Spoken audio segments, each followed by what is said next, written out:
in the womb, you cannot abort that child. Here, here. It is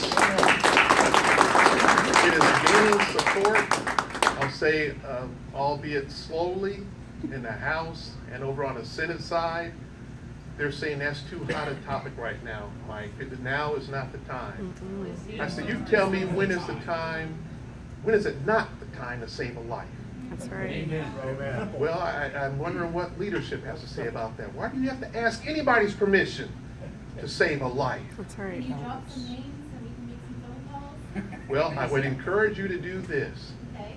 Whoever your legislative delegation is, your representatives and your senator, contact them and ask them to support that bill. It's House Bill 235 and also House Bill 97, which protects our veterans. I've also filed House Bill 175. House Bill 175 repeals all of the gun-grabbing measures that was passed right after that Parkland shooting last year. That was a direct infringement on our Constitution. So the Miami Times called me up, was interviewing me about that. Why would I be so callous that people are now still wounded and are still hurting from that tragedy? How could I dare talk about rolling back those gun control measures that they put on there? And I had to tell them, I said an oath to protect and defend our Constitution. And that oath was solemn. And what some of my members, fellow members, don't seem to recognize, but I do, is that when I said that oath, it was not between me and the judge who was administering that oath. It was not between me and my constituents. It was between me and the living God. That's right. And that's why we seal it, so help me God. It is an act of worship for me.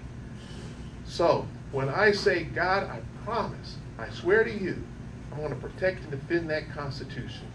I fear him more than any man, than any leadership that would stand in the way. Where when I see that Constitution being attacked, I am duty bound. I'm obligated to file legislation to protect it, to do whatever I can to protect it. So there were 4 parts of that bill that infringe on our Second Amendment rights, and I'm repealing all 4 of them.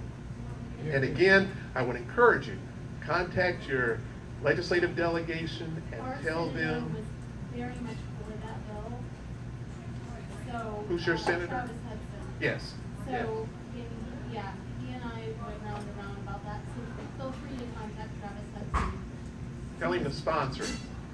Well, no, he's for the gun. Oh, bill the other way first around. time. Oh. Yes. Yeah. Yes. He was. Yes. Yes, So we need to have some conversations with our senator to get on the ball. Absolutely, because And our representative. And your representative. She also voted for that gun bill.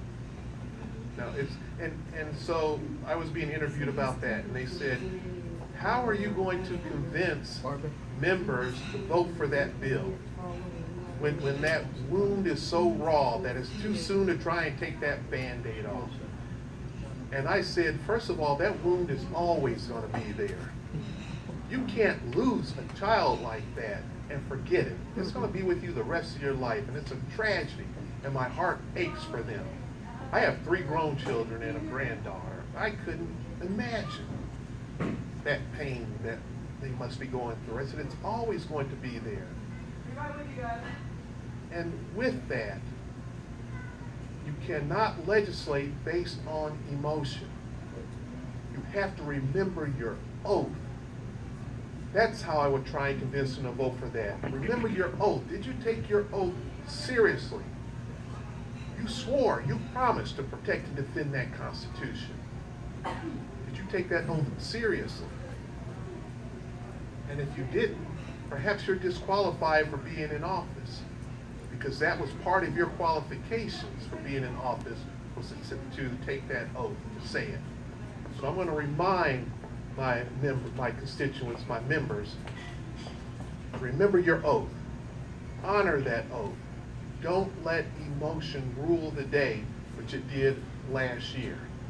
We have to roll it back. With that, if anyone has any questions for me,